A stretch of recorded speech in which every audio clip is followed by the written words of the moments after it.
Hey y'all, welcome to my channel. I'm back with another video. In today's video, I'll be making some chicken Alfredo.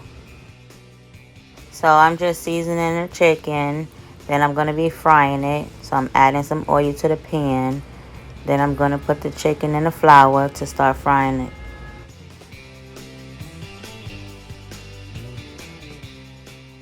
Okay, so now it's time to fry the chicken. So I'm just putting it in the oil so it can start cooking.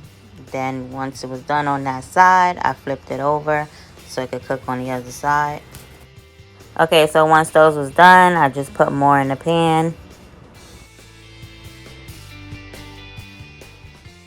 Now that the chicken is done, I'm going to be starting on the noodles. So I'm using the penne noodles. I'm just adding some oil into the water. And now I'm just pouring the noodles in.